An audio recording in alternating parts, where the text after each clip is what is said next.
Day after day, the issue of insecurity takes over national discourse, and in smaller groups, the talk point is nothing different. Cases of kidnapping, armed banditry and herdsmen attacks are taking over the insurgency that has long been a threat to the nation's development, particularly in the northeast. The government sustains its assurance of having the upper hand in the fight against crimes, even as dead bodies litter some states.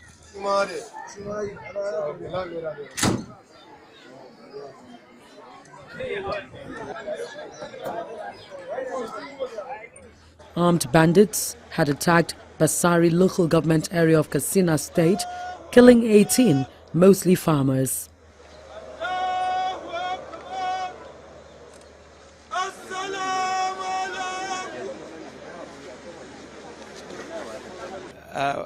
The armed bandits come and anyway, this is usual thing. They used to attack our villages almost every night.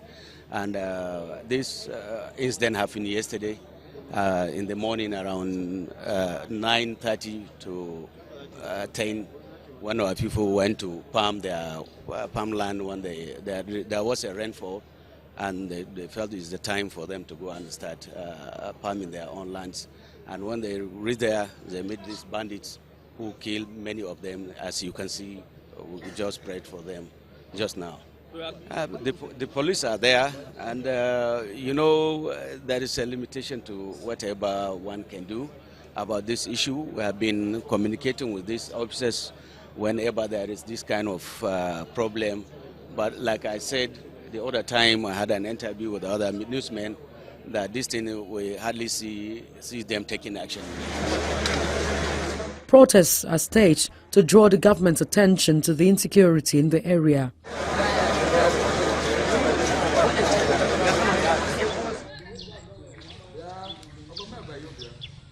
Obuluku community in Aniocha South local government area of Delta State in the south-south region of the country is now a ghost town.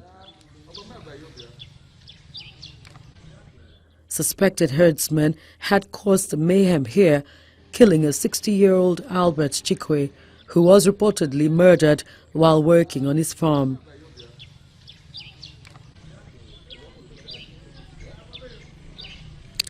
It was last year. He went back there to farm on his own farmland. According to sources, the Fulani men met him there and threatened to kill him if he doesn't live there. He abandoned his farm. Everything he planted there, he abandoned them.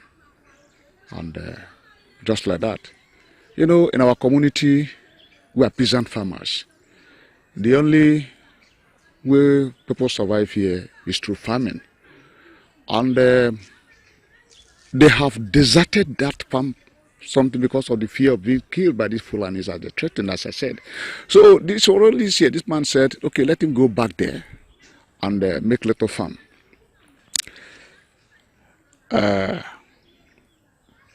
He has started planting according to them because I no longer farm there.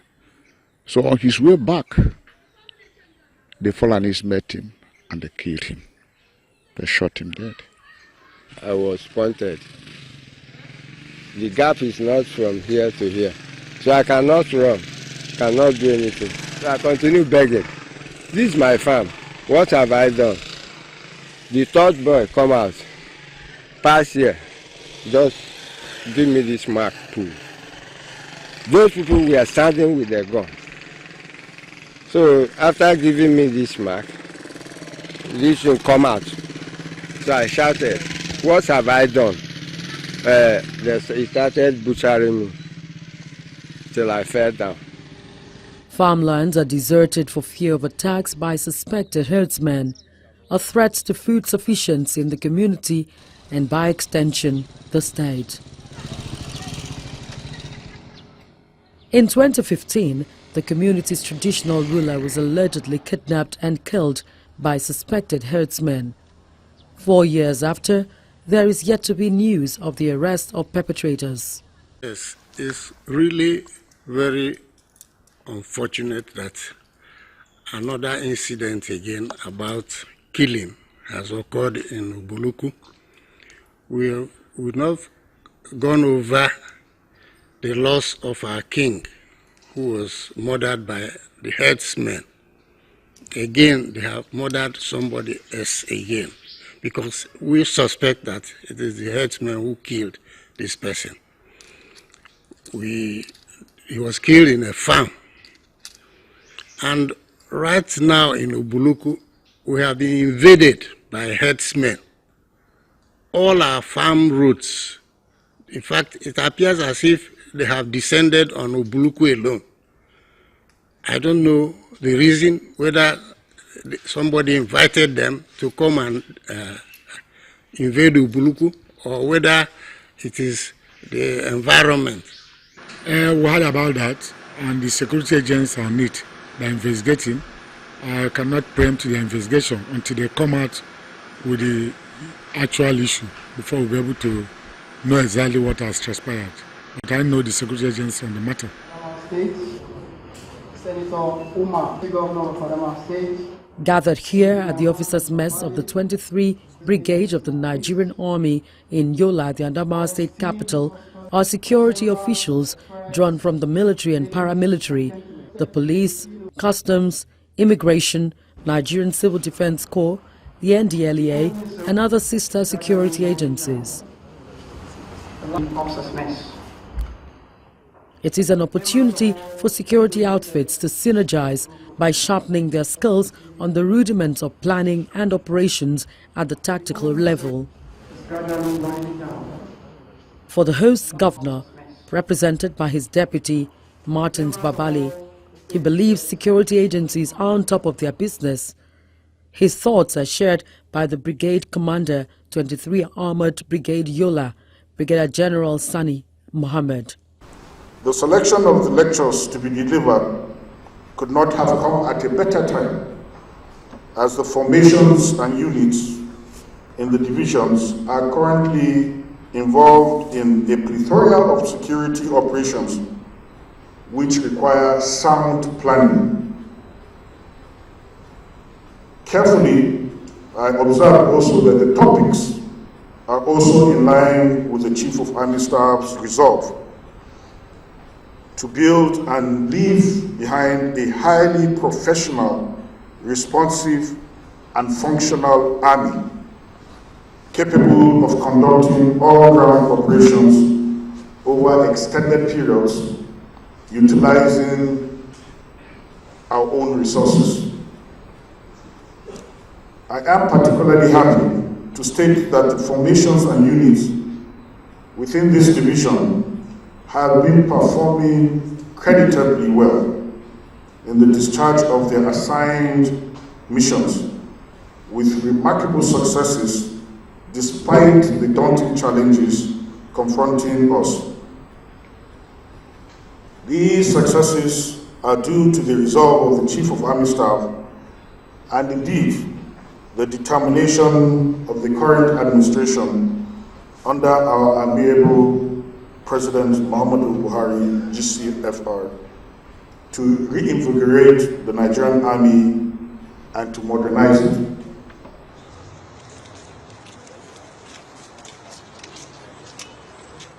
The proliferation of illegal arms has been a major concern in Nigeria and in the West African sub-region.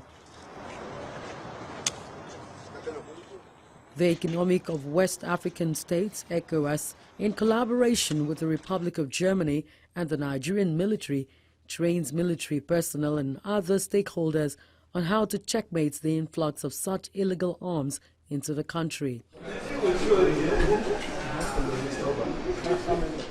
At a seminar on regional competency training on physical security and stockpile management course held at the Martin Luther Agwai Peacekeeping Center, Jaji in Kaduna State, the head of Small Arms Division of ECOWAS, Ahoba Joseph, maintains that the Commission is ready to be committed to assist member states in strengthening their physical security and safety of armories of their respective security forces in order to mitigate leakages and diversion of arms.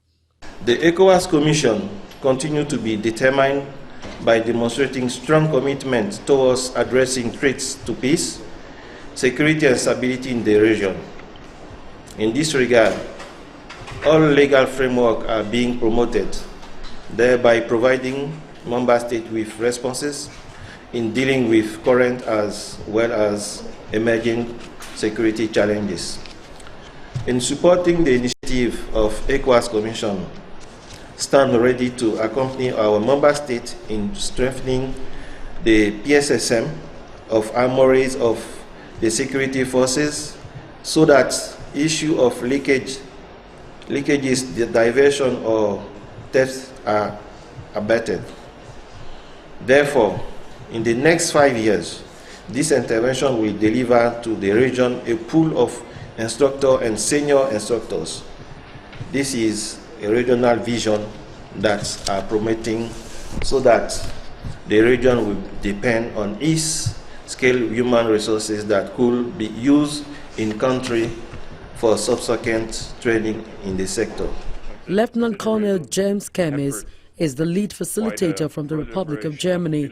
He believes that addressing the proliferation of small and light arms requires a multi-dimensional approach that goes beyond every single country. Security within states is a major, however, prerequisite for the development of societies. In many countries, however, the socio-economic development is considerably hampered by the proliferation of illicit small arms. Let me quote the former UN Secretary General Kofi Annan: "There is nothing small or light about the consequences of the uncontrolled spread and misuse of small arms and light weapons. In the wrong hands, small arms and light weapons kill and maim hundreds of thousands of people every year and promote cultures of violence and terror, in which human rights are grossly and systematically violated, particularly with regard to women, to elderly and children, thus compromising the socio-economic development of many countries worldwide." That's from Kofi Annan. That's why the main purpose of the training offered by us is to enhance the physical security and safe storage of governmental-owned weapons and the associated conventional ammunition. Therefore, our project is called PSSM, Physical Security and Stockpile Management. ECOWAS is also carrying out an inventory of arms across its member states. One of the major things is to secure our storage, to stop the leakages, to stop many things, because if you are aware that sometimes when the people comes, they use at the borders, for example, they used to kill our soldiers, our custom officers, everything, and carry the guns and go. So we need to secure them first, and we need to give them the best practices to how to secure our storage. And ECOWAS is here for 5 years now, with the collaboration of the Nigerian government, the center here, to give the best practices to our soldiers to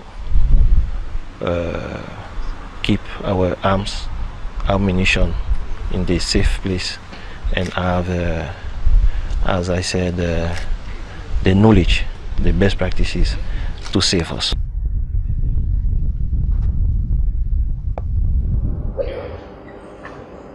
Please, before we commence. May 14, police chiefs, ministers in charge of security and diplomats from across the West African region arrived for the 16th West African Police Chiefs meeting.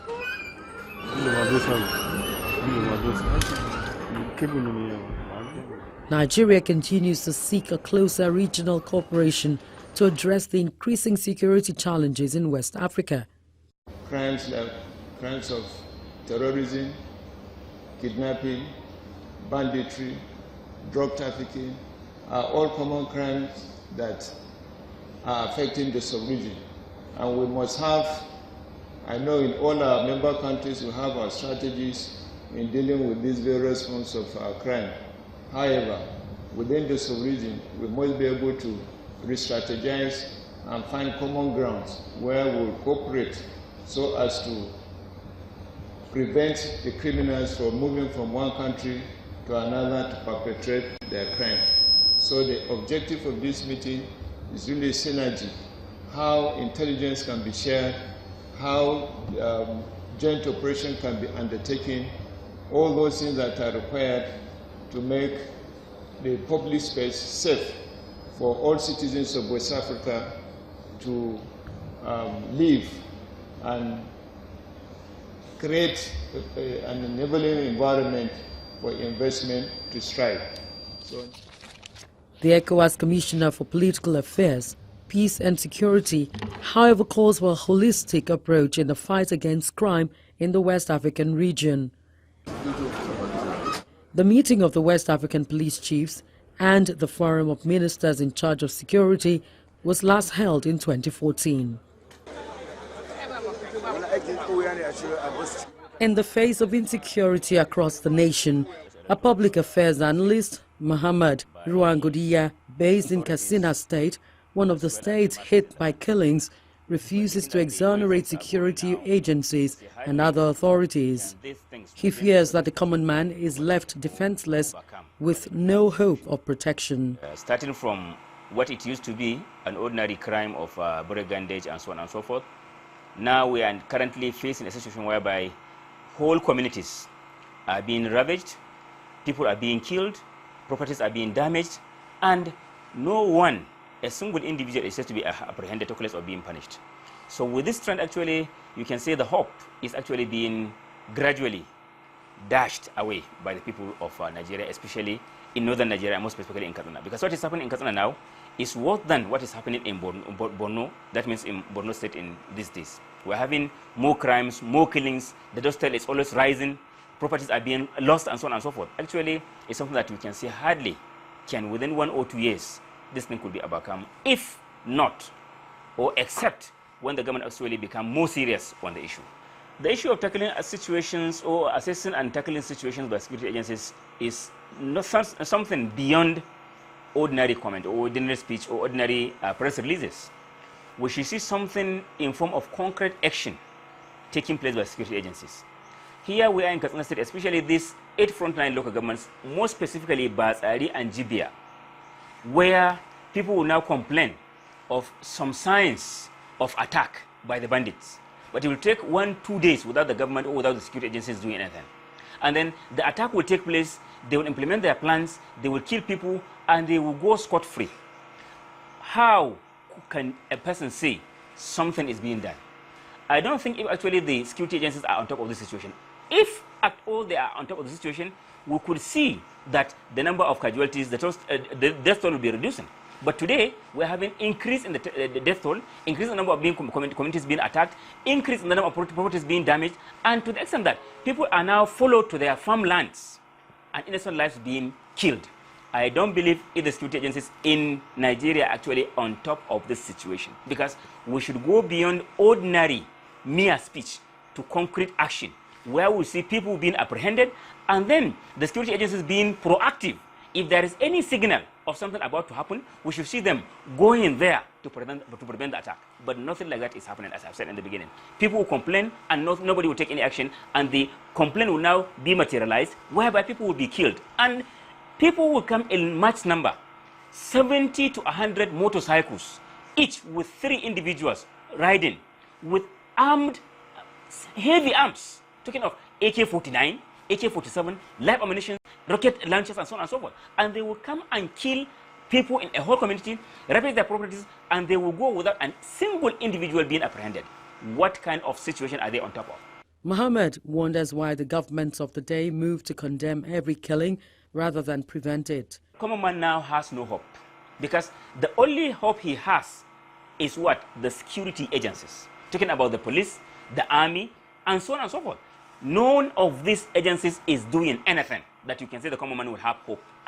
If there is hope, I will now make a call, a distress call, and I will see them taking action. But nothing like that is happening. In fact, to the end that the governor himself said it, that there is a failure on the part of the government in protecting lives and properties. And that is true. And that is why people from Batsari even carried their corpses to the government house, to the Emirate Council, for them to demonstrate their anger. So it means the common man has no any hope. His only hope is in Allah subhanahu wa ta'ala. But we should see something, as I've said, the government doing something concrete to address this situation. Otherwise, we could say famine this year in Katsina State, in this 8 local governments will never occur. Because the last instance we have in Batsari, that was what happened. People went to their farms, but they were attacked on their farmlands and being killed. Common man has no hope. The only hope he has now is the government, and the government should rise and do something concrete to address this issue. Otherwise, our economy will be in trouble, our lives will be in trouble. In fact, our social activities will be shattered, because nobody can now attend burial, nobody can attend naming ceremonies, nobody can attend wedding ceremonies. We are in complete trauma. Our problem in Nigeria is politicization of issues. Our problem in Nigeria is reluctance. Our problem in Nigeria is a kind of dogmatic followership to some other things. Ideally, there are reports. Nigerians are aware. There are reports of insinuations by some politicians. There are reports of plans by some politicians. What are we waiting for? We know, under normal circumstances, every day, the president being the chief security officer of the country do receive reports. If there are reports of anybody who is trying to do something, he should have the guts to order for the arrest of that particular person, for investigation of that particular person. If he is found wanting, if he is indicted, that person should be brought to book. That is what we are like in Nigeria. This is in spite of the various security operations, with the recent one launched across the country, the Operation Puff Adder. The governor has to go to the president himself 2 days ago. That was when the president said he is now having the report of what is actually happening in Katsina. What kind of situation are we? It means there is a complete failure. It means the DSS are not doing the right thing. They are not reporting. The army are not reporting. The police are not reporting. No one is reporting to the president. So if the president will say he is now hearing it for the first time and he is an indigenous of Katsina, what will Katsina people say? So to me, we should go beyond ordinary pronouncements of deception, of telling something where it is not actually happening on ground. The president should rise to the expectation of Nigerians, especially Katsina people, to do something. And we are happy that after the visit by the governor in the last 2 days, we have now seen a delegation by the federal government going to Batsari for the first time in about 5 years. So we should go to actual action, proactive measures to be taken, and then real action to be taken by security agencies under the control of the president to ensure that a whole formation, if possible, I advise that the president should send, he should do what he did in the Borno State, to send the chief of army staff, the IG, to come to Katsina until this situation is arrested. Otherwise, nothing, as I've said, in terms of farming and other economic activities will continue to happen in Katsina State. And it means Katsina will be affected. And if Katsina is affected, virtually the Northwest is also affected. So we should see more concrete action. Not only directing them to come and assess the situation, he should direct them to come and have their abode in Katsina State, especially the local governments, before giving them a timeline to ensure that they quench this problem. Otherwise, the problem will continue to skyrocket, and we don't know where we're heading to. Nigeria keeps looking for a way to sanitize the country and restore peace, unity, and security to it.